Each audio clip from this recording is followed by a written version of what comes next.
ಸ್ನೇಹಿತರೆ ನಮಸ್ಕಾರ.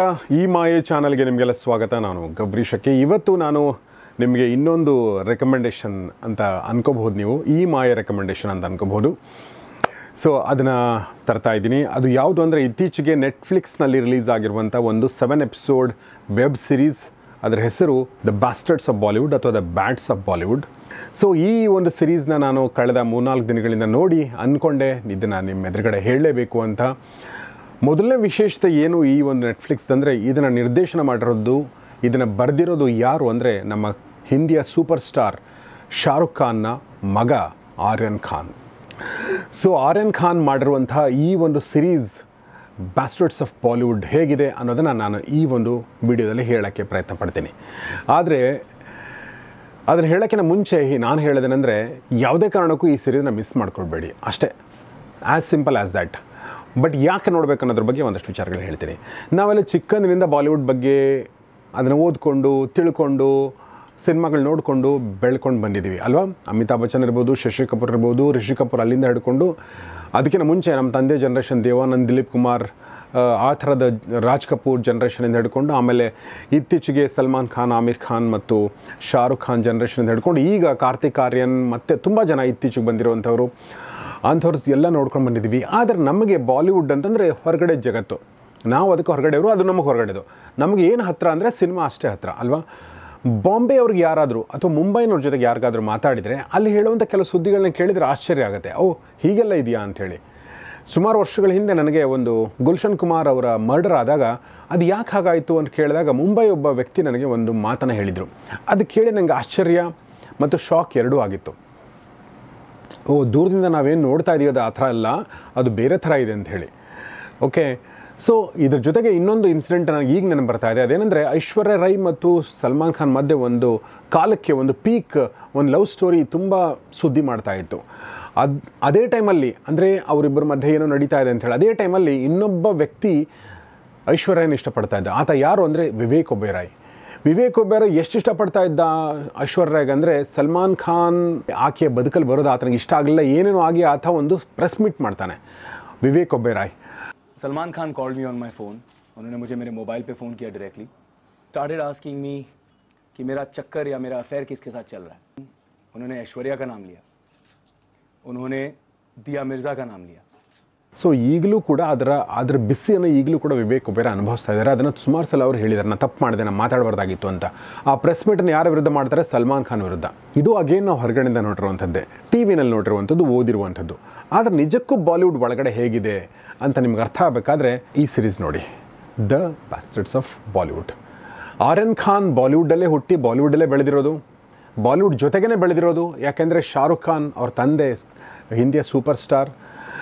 ಸೊ ಹಾಗಾದರೆ ಏನು ಕಟ್ಕೊಟ್ಟಿದ್ದಾರೆ, ಏನು ಹೇಳಕ್ಕೆ ಹೊರಟಿದ್ದಾರೆ ಈ ಒಂದು ಸಿರೀಸಲ್ಲಿ ಆರ್ಯನ್ ಖಾನ್ ಅಂತಂದರೆ, ಕಥೆ ಎಷ್ಟು ಡ್ರಾಮ್ಯಾಟಿಕ್ ಇದೆ ಅಂತಂದರೆ, ಯಾವುದೇ ಬಾಲಿವುಡ್ ಸಿನಿಮಾ ತೆಗೆದುಕೊಂಡ್ರು ಈ ಥರದ ಕಥೆ 100 ಕಥೆಗಳನ್ನ ನೋಡಿದ್ದೀವಿ. ಅದೇ ಥರದ ಕಥೆನ ಇಟ್ಕೊಂಡು ಬಾಲಿವುಡ್ ಒಳಗಡೆ ಇರುವಂಥ ಸತ್ಯಗಳನ್ನು, ಕಟು ಸತ್ಯಗಳನ್ನ, ಓಕೆ, ಊಹಾಪೋಹಗಳನ್ನ ಮತ್ತು ಏನು ಹೇಳಿ ಹಿಯರ್ಸೆ ಅಂದರೆ ಗಾಸಿಪ್ಗಳನ್ನ ಎಲ್ಲವನ್ನು ಕೂಡ ಅವರು ಈ ಒಂದು ವೆಬ್ ಸಿರೀಸಲ್ಲಿ ಕಟ್ಕೊಟ್ಟಿದ್ದಾರೆ. ಆದರೆ ಇದೆಲ್ಲವೂ ಸತ್ಯನ? ಖಂಡಿತ ಅಲ್ಲ. ಇದೆಲ್ಲವೂ ಸುಳ್ಳ? ಖಂಡಿತ ಅಲ್ಲ. ಸತ್ಯ ಮತ್ತು ಸುಳ್ಳುಗಳ ಮಧ್ಯೆ ಎಲ್ಲೋ ಒಂದು ಕಡೆ ರಿಯಾಲಿಟಿ ಇದೆ, ವಾಸ್ತವ ಇದೆ. ಆ ವಾಸ್ತವ ಏನು, ಆ ಫ್ಯಾಕ್ಟ್ಸ್ ಏನು ಅನ್ನೋದನ್ನು ನೀವೇ ಅರ್ಥ ಮಾಡ್ಕೊಳ್ಬೇಕು. ಓಕೆ, ಕಥೆ ಸಿಂಪಲ್ ಆಗಿದೆ. ನಾನು ಹೇಳಿದ ಹಾಗೆ ಆಸ್ಮಾನ್ ಸಿಂಗ್ ಅಂತ ಒಬ್ಬ ಹೊಸ ಆ್ಯಕ್ಟರ್, ಆತನ ಕಥೆ ಇದು. ಆತನಿಗೊಬ್ಬ ಫ್ರೆಂಡ್ ಇದ್ದಾನೆ, ಆತ ಮುಸ್ಲಿಂ. ಆ ಒಂದು ಮುಸ್ಲಿಂ ಫ್ರೆಂಡ್ಗೆ ಅಂಡರ್ವರ್ಲ್ಡ್ ಕನೆಕ್ಷನ್ ಕೂಡ ಇದೆ. ಈ ಆಸ್ಮಾನ್ ಸಿಂಗ್ ತಂದೆ ತಾಯಿ ಒಂದು ಮಧ್ಯಮ ವರ್ಗದ ಕುಟುಂಬದವರು. ಆದರೆ ತಾಯಿ ಒಂದು ಕಾಲಕ್ಕೆ ಸೈಡ್ ಡ್ಯಾನ್ಸರ್ ಆಗಿರ್ತಾರೆ. ಅಂದರೆ ಹೀರೋಯಿನ್ ಹಿಂದೆ ಡ್ಯಾನ್ಸ್ ಮಾಡ್ತಾರಲ್ಲ ಆ ಥರ ಅವರು ಡ್ಯಾನ್ಸರ್ ಆಗಿರ್ತಾರೆ. ಮತ್ತು ಆಸ್ಮಾನ್ ಸಿಂಗ್ ಒಳ್ಳೆ ಆ್ಯಕ್ಟರ್ ಆಗಿ ಸ್ಟಾರ್ ಆಗಬೇಕು ಅಂದ್ಕೊಂಡಿದ್ದಾನೆ. ಅದೇ ಥರ ಆಗುತ್ತೆ ಕೂಡ. ಒಳ್ಳೆ ಸಿನಿಮಾ ಸಿಗುತ್ತೆ. ಆ ಸಿನಿಮಾ ತುಂಬ ದೊಡ್ಡ ಮಟ್ಟದ ಸೂಪರ್ ಹಿಟ್ ಆಗುತ್ತೆ, ರಿವಾಲ್ವರ್ ಅಂತ. ಮತ್ತು ನೆಕ್ಸ್ಟ್ ಸಿನಿಮಾ ಈಗ ಶುರು ಆಗಬೇಕಾಗಿದೆ. ಆ ನೆಕ್ಸ್ಟ್ ಸಿನಿಮಾ ಹೀರೋಯಿನ್ ಯಾರು ಅಂದರೆ, ಈಗಾಗಲೇ ಬಾಲಿವುಡನ್ನು ಆಳ್ತಿರುವಂಥ ಒಬ್ಬ ಸೂಪರ್ ಸ್ಟಾರ್ ಅಜಯ್ ತಲ್ವಾರ್, ಬಾಬಿ ಡಿಯೋಲ್ ಆತನ ಮಗಳು ಕರಿಷ್ಮಾ ಅಂತ. ಅಲ್ಲಿಂದ ಶುರುವಾಗುತ್ತೆ ಸಮಸ್ಯೆ. ಅಜಯ್ ತಲ್ವಾರ್ಗೆ ಯಾವುದೇ ಕಾರಣಕ್ಕೂ ಈ ನನ್ನ ಮಗಳ ಲಾಂಚ್ ಈ ವ್ಯಕ್ತಿ ಜೊತೆಗೆ ಆಗಬಾರ್ದು ಅಂತ. ಯಾಕೆಂದರೆ he is just one film wonder, ಒಂದೇ ಒಂದು ಸಿನಿಮಾ ಮಾಡಿರುವಂಥವ್ರು. ಸೊ ಆಗ ಕರಣ್ ಜೋಹರ್ ಬರ್ತಾರೆ, ಸೋಡಾವಾಲ ಬರ್ತಾನೆ, ಆಮೇಲೆ ಶಾರುಖ್ ಖಾನ್ ಈ ವೆಬ್ ಸಿರೀಸಲ್ಲಿ ಎಂಟ್ರಿ ಕೊಡ್ತಾರೆ. ಹೀಗೆ ಸಾಕಷ್ಟು ಜನ ಬಾಲಿವುಡ್ನ ಸ್ಟಾರ್ಗಳು ನಮ್ಮ ಅರ್ಷದ್ ವಾರ್ಸಿ ಬರ್ತಾರೆ, ಓಕೆ, ಡಾನ್ ಆಗಿ ಬರ್ತಾರೆ. ಸೊ ಅದೆಲ್ಲ ಆಗಿ ಕೊನೆಗೊಂದು ದೊಡ್ಡ ಕಲಸು ಮೇಲೋಗರ ಆಗಿ ಈ ಒಂದು ವೆಬ್ ಸೀರೀಸ್ ಹೆಂಗೆ ಎಂಡ್ ಆಗುತ್ತೆ ಅಂದರೆ ನಿಮಗೆ ನಿದ್ದೆ ಬರಲ್ಲ, ಆ ಥರ ಎಂಡ್ ಆಗುತ್ತೆ. ಅಂದರೆ ಎಂಟರ್ಟೈನಿಂಗ್ ಆಗಿದೆ, ಬಾಲಿವುಡ್ನ ಸತ್ಯಗಳನ್ನ ಹೇಳುತ್ತೆ, ಕಟು ಸತ್ಯಗಳನ್ನ ಹೇಳುತ್ತೆ, ಊಹಾಪೋಹಗಳನ್ನ ಹೇಳುತ್ತೆ, ಎಲ್ಲವನ್ನೂ ಹೇಳ್ತಾ ನಿಜಕ್ಕೂ ಬಾಲಿವುಡ್ ಅಂದರೆ ಹೇಗಿರುತ್ತೆ ಅನ್ನೋದು ಈ ಒಂದು ವೆಬ್ ಸೀರೀಸ್ ನೋಡಿದರೆ ಗೊತ್ತಾಗುತ್ತೆ. ಬಟ್ ಆ ಇಡೀ ಹೇಗಿರುತ್ತೆ ಅನ್ನೋದನ್ನು ಕಟ್ಕೊಡೋಕ್ಕೆ ಏನು ಬಳಸ್ಕೊಂಡಿದ್ದಾರೆ ಒಂದು ಕಥೆನ. ಆ ಕಥೆ ಹೇಗಿದೆ ಅಂದರೆ ಬಾಲಿವುಡ್ನ ಒಂದು ಟಿಪಿಕಲ್ ಮಸಾಲಾ ಸಿನಿಮಾ ಇರ್ತಲ್ಲ ಅದೇ ಥರ ಕತೆ, ಅದನ್ನೇ ತುಂಬ ಇನ್ನೋವೇಟಿವ್ ಆಗಿ ಹೇಳಿದ್ದಾರೆ. ಮತ್ತು ಬಾಲಿವುಡ್ನ ರಿಲೇಷನ್ಶಿಪ್ಗಳು, ಬಾಲಿವುಡ್ಡಲ್ಲಿ ಯಾರ ಜೊತೆ ರಿಲೇಷನ್ಶಿಪ್ ಇದೆ, ಯಾರ ಮಕ್ಕಳು, ಓಕೆ ಅನ್ನೋದೊಂದು ವಿಚಿತ್ರ ಅಲ್ವಾ ಈ ಥರ ಮಾತಾಡೋದು. ಬಟ್ ಆ ಥರ ಅಲ್ಲಿ ಇತ್ತು, ಈಗಲೂ ಇದೆ. ಅಂದರೆ ಆ ಥರ ರಿಲೇಷನ್ಶಿಪ್ಗಳು ನಾವು ಸುಮಾರು ಜನ ಸೂಪರ್ ಸ್ಟಾರ್ಗಳ ಬಗ್ಗೆ ಕೇಳ್ತಾನೆ ಇರ್ತೀವಿ. ಫಾರ್ ಎಕ್ಸಾಂಪಲ್ ರಾಜೇಶ್ ಖನ್ನಾ ಬಗ್ಗೆ ಡಿಂಪಲ್ ಕಪಾಡಿಯಾನೇ ಸುಮಾರು ಸಲ ಮಾತಾಡಿದ್ದಾರೆ. ಡಿಂಪಲ್ ಕಪಾಡಿಯಾ ಮತ್ತು ಸನ್ನಿ ಡಿಯೋಲ್ ಬಗ್ಗೆ ನಾವು ಪೇಪರ್ಗಳಲ್ಲಿ ಓದಿದ್ದೀವಿ, ಮಾಧ್ಯಮಗಳಲ್ಲಿ ನೋಡಿದ್ದೀವಿ. ಹೀಗೆ ಸಾಕಷ್ಟಿದೆ ನಮಗೆ ಗೊತ್ತಿರುವಂಥದ್ದು, ಗೊತ್ತಿಲ್ಲದೇ ಇರುವಂಥದ್ದನ್ನೆಲ್ಲವನ್ನು ಕೂಡ ರಿವೀಲ್ ಮಾಡುವಂಥ ಪ್ರಯತ್ನವನ್ನು ತುಂಬ ಸ್ಯಾಟರಿಕಲ್ ಆಗಿ, ತುಂಬ ಕಾಮಿಕಲ್ ಆಗಿ ಆರ್ಯನ್ ಖಾನ್ ಈ ಒಂದು ವೆಬ್ ಸೀರೀಸ್ ಮೂಲಕ ಮಾಡಿದ್ದಾರೆ.